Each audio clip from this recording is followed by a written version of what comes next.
Hello, everyone. Good afternoon.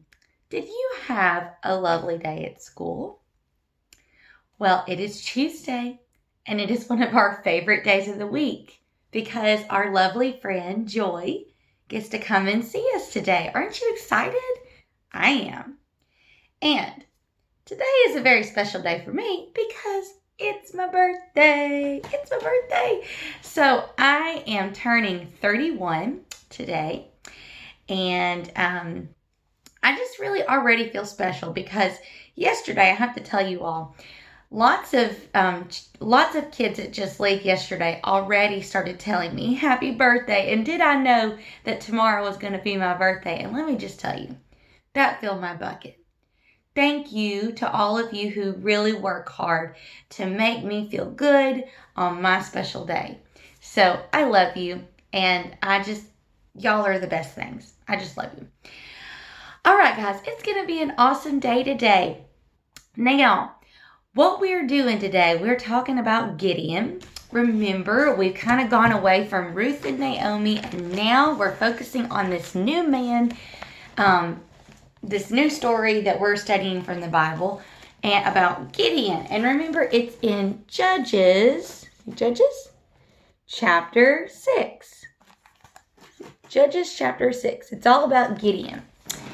And yesterday we watched a video about Gideon and how those mean people, the Midianites, had taken over his land. And all the people in Gideon's land were afraid of them. And God comes to Gideon and he says, you're going to defeat these people. And remember how Gideon said, me? Are you sure about that? I'm just a little man named Gideon. Are you sure?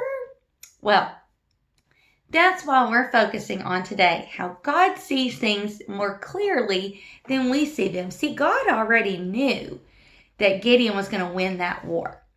God didn't just go up to Gideon and say, you're going to win this war. You're going to defeat the Midianites. If he knew that Gideon really couldn't or Gideon wouldn't. God already knows what's going to happen in our lives. Isn't that crazy? God knows what's going to happen to you and me for our whole lives already. He knows what's going to happen to us today and tomorrow and the next day and the next day, all the way to the end of our lives. He knows what we're going to do. He knows who we're going to marry. He knows what children we're going to have. He knows all that already. But a very important part of this that we need to know is that we have to put ourselves in God's hands because God has big plans for us. But only can those plans be carried out if we let God take control. Now, there's a verse in the Bible that tells us a little bit about this. And it's from 1 Corinthians chapter 2, verse 9. And it says, what God has planned for people who love him is more than eyes have seen or ears have heard. It has never even entered our minds. 1 Corinthians 2, verse 9. God has a great big plan for you you don't even know about. And you probably, in your mind, if you knew God's plan for you, you would probably think, me? You sure about that? Like Gideon did. I will give you a personal example. I never knew that I was going to be a part of Just Lead. I never knew that. I really never even thought I was going to be a part of Just Lead. When I became a teacher, that was my plan for me. I do think that God had always had a plan for me to work with children. But I thought that when I became a teacher, I was just going to be a teacher for the rest of my life. Well, God said, I got a place that you're going. You don't know it yet, but you're going to be a part of Just Lead. And boys and girls, let me tell you something. It has been one of the best parts of my life to be a part of Just Lead. I love coming to Just Lead every single day. I love seeing all of you. You make me happy. Just Lead makes me happy. And I did not know that God was going to give that to be a part of my life. So I'm very, very lucky. And I hope that this is God's plan for me for the rest of my life. I really hope so. We'll see what God has in store for me. But I'm very thankful that God knew his plan for me and that God had a big plan for me. I just had to trust him to let him take me there. It's just like this. All right, watch this. I have with me a pen. What's a pen for? Writing. Mm-hmm. I have a fork. What's a fork for? Eating. I have with me scissors. What are scissors for? Cutting. And a paper towel. You could say in a nutshell it's for cleaning, right? Well, but right now, with these all sitting on the table. See, look, they're just all sitting on the table right now. See that? They're not doing anything. What has to happen for them to do something? I have to pick them up. And I have to use it, right? They have to be in my hand. This pen has to be in my hand. I have to be writing to make it do something. This fork has to be in my hand for me to pick up food and eat. This napkin has to be in my hand so that I either clean a surface, I clean my face, I clean a plate, something. It has to be in my hand. Just like we have to be in whose hands? God's hands. Because God sees our plans already. God sees the bigger picture for us. And he has humongous plans for us that are good. He doesn't have plans for us for just things to be bad all the time. God doesn't have those plans. God has plans for good things to happen in our lives. But we have to trust him and we have to put ourselves in his hands. What if when Mr. Matt came to me and he said, Miss Brittany, we really need you to come to Just Lead. Would you come to Just Lead and be a part of our program? What if I didn't trust God? What if I said in my mind, me? I'm just a little old teacher. Are you sure about that? Are you sure that I need to go and be a part of a big program like Just Lead that's working hard for God's kingdom? What if I said that? What if I never came to Just Lead? Well, I'll tell you one thing. That would have been a great big mistake of me to not come to Just Lead. Because, oh my goodness, I love Just Lead. And so I had to trust God. I had to think, all right, now I know that I'm just a little teacher. But for some reason, God has put it in Mr. Matt's heart to come and ask me to be a part of that program. And I had to trust God. And I did. And I came. And I'm here. And I'm going to be here for a long, long time. Because I love Just Lead. So I'm thankful that I trusted God. You got to trust God too. You got to trust God to do with you what he's going to do with you. Because he's got big plans for you. Because you are a great warrior of God. Just like Gideon. We are great warriors of God. All right. That's important. Remember that. All right, let's go ahead and let's do our memory verses. We're thinking about that. This is our new one. Okay, so I'm going to read it with you, and then we're going to do just a couple of the pieces together. Make your light shine so that others will see good that you do and will praise your Father in heaven. Matthew chapter 5, verse 16. Okay, let's learn a couple of the motions. So the first part's going to be make your light shine. Can you do that? Like light shining?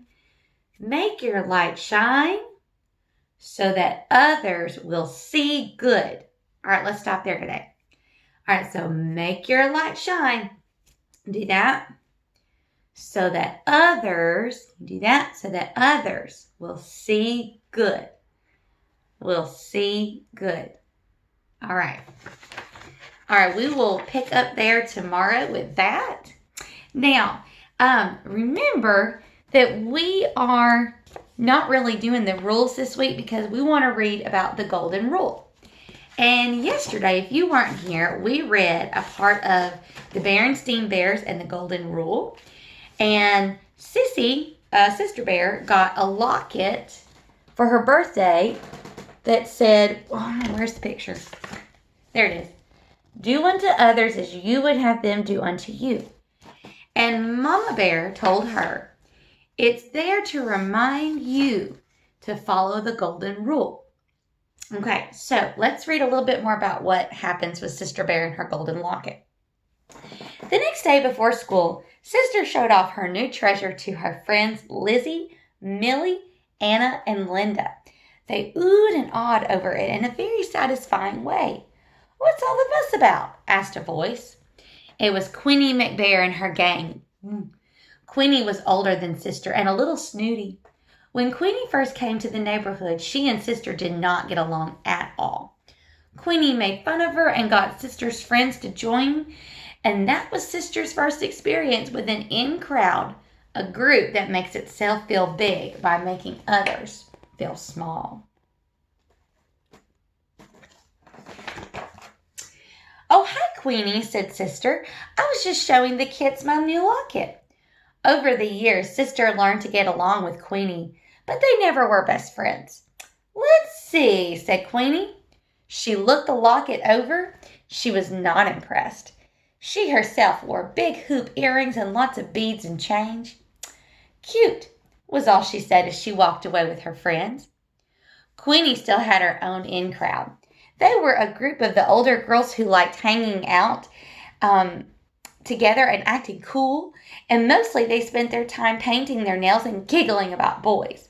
Well, that was okay with Sister. She had her own group of friends to hang out with, but it never occurred to her that this might be any kind of problem until the new girl came to school. Ooh. Her name was Susie McGrizzy. It seemed like a funny sort of name. For one thing, it had a lot of Z's in it. And the new girl herself seemed a little funny, too. Her clothes weren't exactly cool, and she wore her hair up in pigtails, which was definitely not the standard at Bear Country School. Besides, she had thick glasses and braces, not the cool kind with lots of different colors like Millie wore, just plain old braces.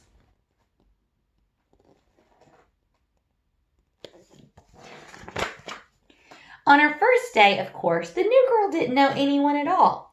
At recess, Sister noticed her standing off by herself in a corner of the playground.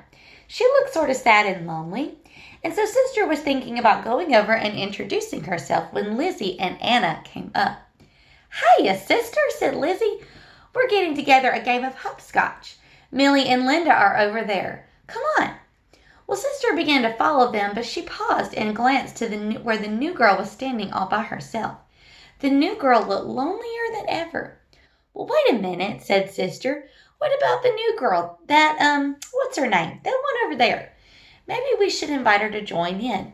She looks pretty lost and lonely." Now, is Sister Bear practicing the golden rule? So far. Well, let's see what happens. The other girls were surprised. "Susie Hoosie Face?" said Lizzie doubtfully. "She has weird clothes," said Anna. "And those pigtails," said Lizzie. "Not to mention those clunky glasses and braces," added Anna. "Well," said Sister, discouraged. "I just thought—" "Oh, don't worry about old Susie McWoozy," said Lizzie, taking Sister's arm. "She'll be fine. She'll find some other cubs to play with. Cubs more her type. Come on." Well, Sister allowed herself to be led away to the hopscotch game, but she felt a little worried about Susie McWoozy, though she couldn't exactly say why. But she soon forgot all about it while playing hopscotch with her friends. Now is Sister Bear practicing the golden rule? Not really. Well, we'll read some more about this tomorrow. All right, now, before we go today, I want us to start learning a new song. We probably started learning this when Just Lead was going on right before COVID, but I'm going to teach it to you, okay, in case that you weren't there. All right, so first of all, you got to have sailboat. Now, this is a story from the Bible, so this song helps you remember what happened in this story. Okay, so it goes like this. I'm just going to sing the first part. Peter, James, and John in the sailboat. Peter, James, and John in the sailboat. Peter, James, and John in the sailboat, out on the rolling sea. So that part you go, out on the rolling sea. So it says, Peter, James, and John in the sailboat. Can you say that? Peter, James, and John in the sailboat. There's 3 men. Okay? Can you try it with me? Peter, James, and John in the sailboat. Peter, James, and John in the sailboat.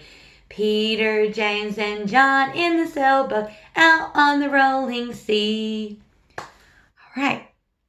We'll learn some more of this tomorrow. It's a great song to help you remember that awesome story in the Bible. So we'll learn some more tomorrow, but we're done today. Have an awesome day. Enjoy spending time with our favorite dog in the world, Joy. And I hope to see you later. Just remember, I love you, we love you, and God loves you. Have a great day.